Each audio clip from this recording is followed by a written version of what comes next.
Hello everyone, howdy hi, welcome back to my channel and today's video. I'm Victoria Marlone and we are calling this little mini series Acting Class 101 with today's topic being character analysis.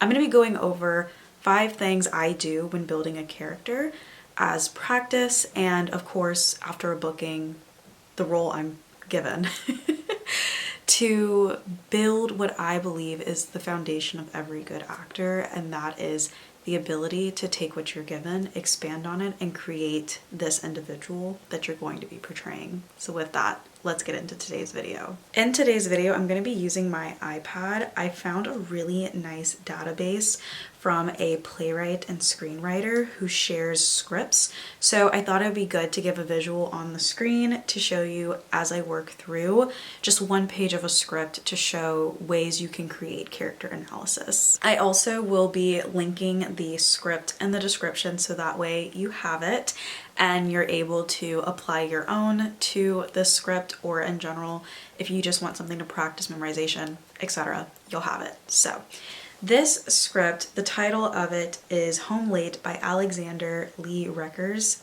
Forgive me if I pronounced the name wrong. And it's posted to Stage Milk in 2024. So reading off of the top of the information that we have, it says Marcus and Kathy have been experiencing difficulties in their marriage since an incident at a party challenged their mutual trust. Sitting home alone late one night, Marcus hears the sound of Kathy pulling up in their driveway. He does his best to position himself in the kitchen so as not to alarm her. Kathy enters and gets a jolt. So the first thing is you're going to decide, are you Marcus or are you Kathy? In this example, I'm going to use Kathy as the role that I've been given to break down this character. But in your own practice, you could do both when studying in my own acting classes. That's what I do. The teacher will give us assignments leading up to the class. I will still take the time to do all of my usual preparation for both roles and learn the lines for both roles, just because I know we're going to be potentially doing both roles in class. The first thing I'm going to do is I'm going to identify myself with the character.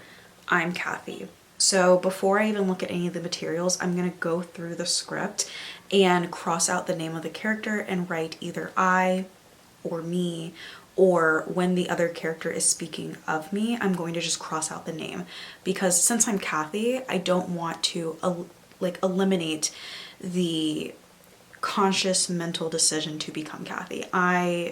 If seeing Kathy will separate her from me. We're one person. The same way if I was Marcus. As Marcus, I don't want to see myself in the third person. I'm just Marcus.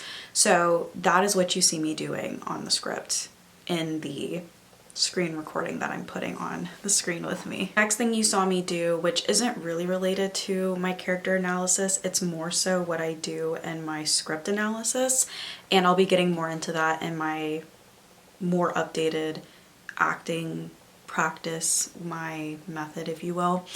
So now that I have an idea of myself and the script, I also started looking at what the script contains before I really dig deep into my character, because what is given to me in the script will help me shape my thoughts and what I have going on in this moment of my life. So some of the things I do from the work process that I've been trained with my current teacher is this idea of the core, the driving question, feelings, and happiness. In that description in the beginning of the script, it talks about how Marcus and we are in a rough patch in our marriage and there was an incident at a party. Regarding my character analysis when reviewing the script briefly before creating my own assumptions and judgments on the script, I'm going in and finding those things to help build where I'm at right now.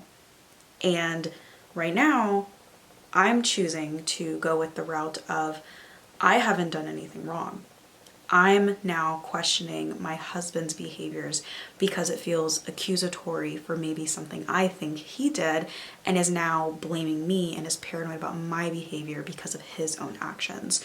So I highlighted the difficulties in our marriage and this incident we had at a party, and I'm now going to assign a backstory to that. Whether or not, in this particular case, we don't have extra, but whether or not I had a script that had extra, then I would be able to maybe tie it into another scene I was provided to give me more insight into myself. But because I'm just going off of this one page, the difficulties in our marriage right now is Marcus is laid off. I'm still technically the breadwinner of this family. I've always made more money than him.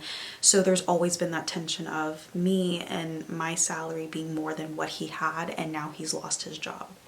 And the incident we had at a party is I spoke up about the situation because we all were consuming too much.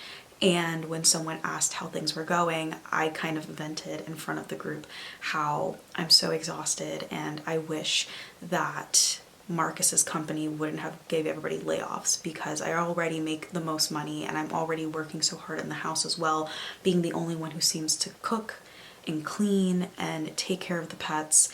And because Marcus wants to have kids and I really don't want to because I'm the only one working, there's a lot of struggles in our relationship.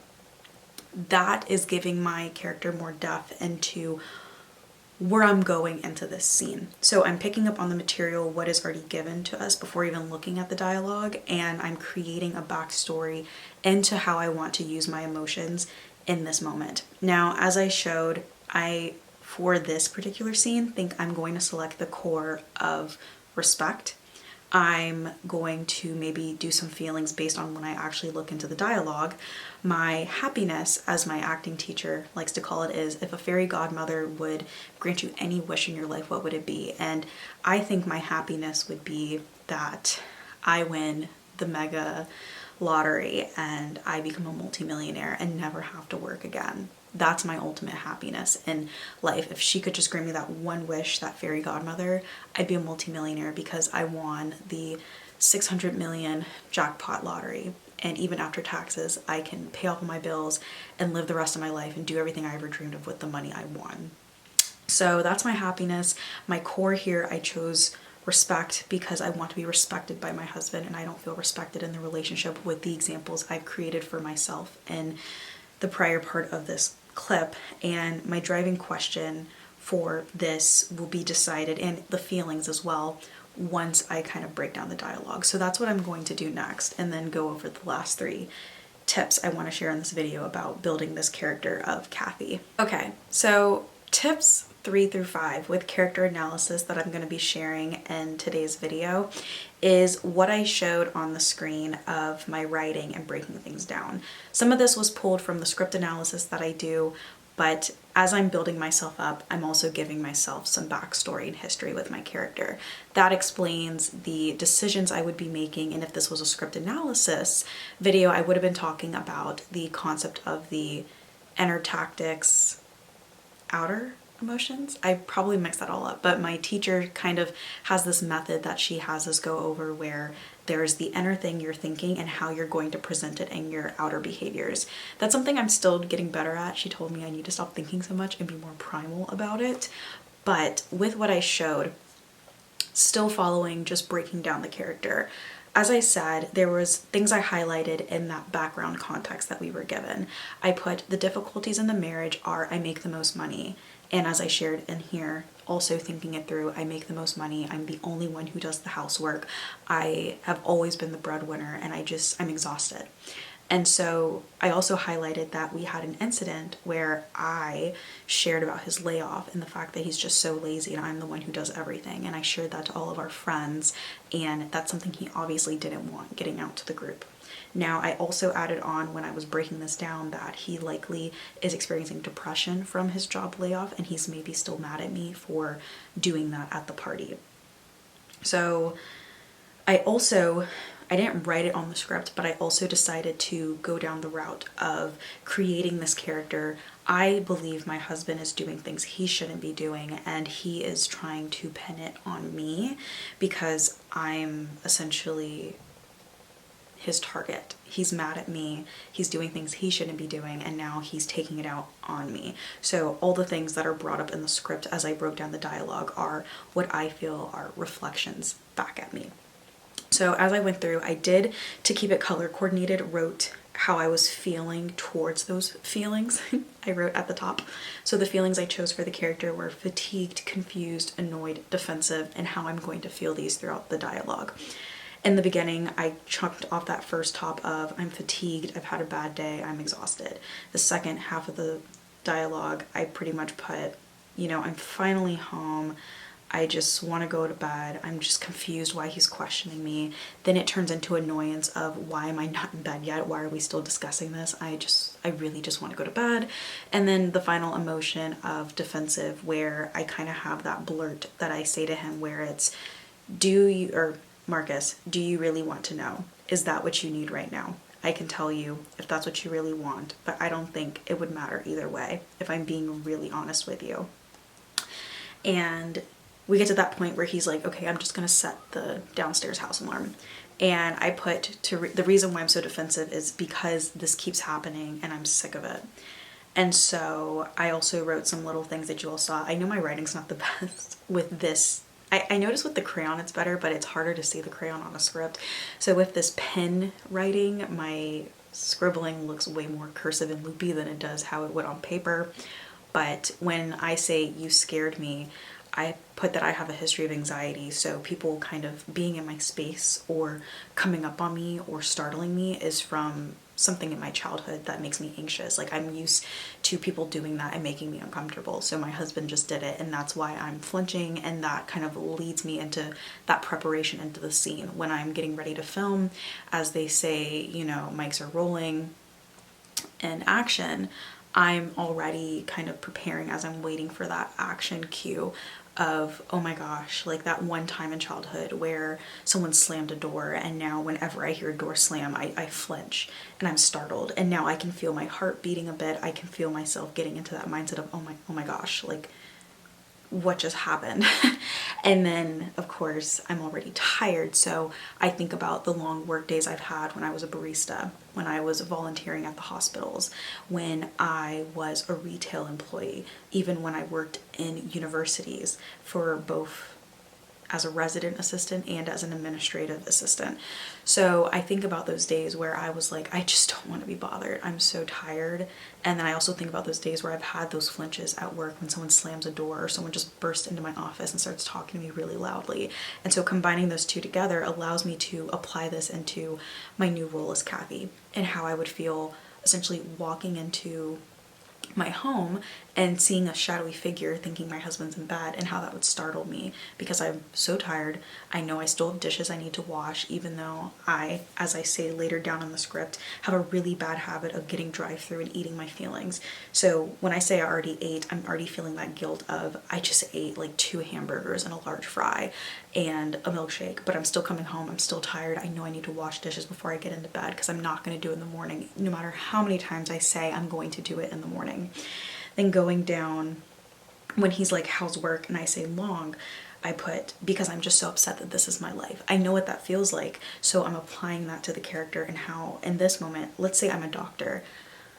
I'm a doctor because my parents wanted me to be a doctor, and I actually wanted to be a fashion model. And so now I'm struggling with this concept of this is my life. It's been a long day.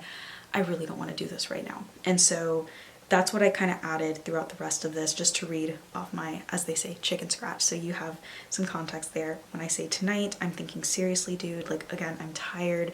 Where else would I be? Hello, same for you. You've been at home all day. Are you looking for jobs?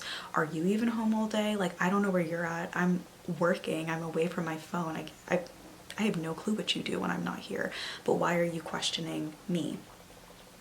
I put the sigh, I put an arrow, but at the time when writing through this, I didn't actually have a true like indicator for what would make me sigh just yet. And when I do the script analysis, I could always do that, what I mentioned earlier, the inner outer, to kind of really pull it all together. That's really the only thing I didn't do in this example, is my little symbols and the inner outer, because I wasn't trying to really break down the full script, just breaking down the character. And towards the bottom, again, I put that note of, you always pick fights with me even when there's proof that I've done nothing wrong. And so this is how I would start with Kathy. And to kind of recap the first 4 tips, and then I'll get into the last one, is you're going to look at your work and you're going to replace the character's name and any reference to the character and put it in the first person because you are this character. The second thing with a mix of my script analysis that you're going to do is you're going to figure out what is your core in the scene, like where are you coming with this? And for me, it's respect. And for me, like in this scene, what's my objective, that driving question. So for me, it's why am I having to like force you to respect me as your hardworking wife? My happiness would be I'd be a multimillionaire. I wouldn't even have to be having these arguments with you because I wouldn't even be working. And then my feelings in all this specific scene, because I'm working on the scene right now. Now, if this was a full script, this would be a different story, but because we only have the context of this scene, this is kind of where I'm starting to build that character. This is where I'm getting introduced to her. And so now that we kind of have our who, what, when, where, why, and we've completely erased the scene so that it truly just feels like I'm stepping into my life. The third thing I did is I found those context clues from what the script already gives me and created those extra narratives that may or may not be in the script because that helps me feed into the scene. Now, for example, in a film like Marriage Story, there's a couple that is always arguing. They had reasons to be arguing, but if I would have been in that movie, I still would have taken my character, and maybe even though I've been given these examples of, okay, my husband cheated on me, my husband prioritizes his actors and his theater, but he doesn't care about my career. My husband wants everything to be in New York, but I want to be in LA. I would then maybe still add those other side plots in my mind when building my character, so when we are arguing or when we're trying to co-parent, I have something to kind of pull me into that character and relate to myself even more as that character of, okay, you know, he keeps forgetting to like give our son something with his allergens, so when I'm supposed to be frustrated in a scene with him, I'm thinking about the fact that, okay, you know, he is not supposed to have like peanuts, but you keep buying Nutter Butters, something like that. Because it makes me think about how even though I really thought I loved this person, they're super neglectful to our child, and yet they want more custody of our child in a completely different state that I wouldn't even be in. So that's kind of that next thing of we've got the who, what, when, where, why. We've changed the script so that it's in our first person. We're creating those stories so that the character is relatable to us, and we're kind of pulling our emotions out of that character. We're also going through and kind of seeing the shifts and the changes in the script to kind of build us who we are. So as I said, when looking at the dialogue now, when it says you scared me, I'm tying it to my childhood anxiety that was created. When I say, yeah, you might have guessed it, talking about my job, I'm applying it to my real life experiences of working jobs I hated and doing things for other people and then still having to put up with everyone else's nonsense. And I'm already just like over it because I'm doing something I hate already. And so again, we've now kind of pulled from our context, and if you had a bigger script, you could use all the scenes to kind of pull these different examples from, and then the scene in the moment, you're pulling from your own emotions based on what you're saying and how that can like actually be created from your own real life experiences. And the fifth thing you're gonna do is you're gonna do something that makes you feel what's happening in this moment. So if this was me, I would be listening to music that I would be listening to after a long day. Or, like I said, if I'm having a bad day, I might be picking out and drive-through. Maybe you're just looking at pictures of the drive-through to give you that food guilt if that's something you know you shouldn't be eating because maybe your doctor told you you need to give it up, or you just know how you feel bad after eating it. You're actually putting together the sensory cues, like a little catalog in your brain to really make you feel like you're in that moment with your character. Of course, your hair, your makeup, your setting is going to really pull you into it once you're physically showing everything that you want to be feeling in that moment. But kind of create your own little catalog of, I'm thinking of fast food burgers, fast food milkshakes, a large fry. I'm thinking of listening to Lana Del Rey and Mitski. I'm thinking of any time I'm already over it and then someone starts talking to me about something I don't want to deal with, or I get a DM and I really don't want to answer it, or I've got things I want to do but I'm just so tired I don't want to do it, but then I feel pathetic for not doing it. And I'm thinking of these smells, these tastes, these sights, these colors, these things that trigger these emotions. And then how I would apply this all together is I show up to work that day, whether this is a stage show or I'm doing it on a camera, and as I said, as everyone's getting the scene prepared and they're getting ready to film, or they're getting ready to open up those curtains, I'm now thinking of that time where the door is being slammed, or I thought I saw a figure in my home and I know I'm the only one there, and now I'm startled and I'm annoyed and I'm tired and I'm thinking about that burger I just ate and I'm thinking about that song I was just listening to, and then it's time to step in and be Kathy. Voila. And guess what? We did this in under 20 minutes, and you can do this with every single character you've ever done. And this is just like the beginning. This is just 5 basic things you can do to build your character just from one piece of script. This video was longer than I wanted it to be, but I hope because of that it was as helpful as I'm intending it to be. As always, you're important, you're loved, you're blessed. I hope you look forward to more Acting 101 videos in the future. I'm gonna be trying to do more of these in the new year, and I'm so excited for all of us in our careers. And if you learned anything from this, or if you have your own tips on how you build your character that I didn't specifically talk about today, let us know what they are in the comments. And of course, I will see you in the next video. Be safe and take care.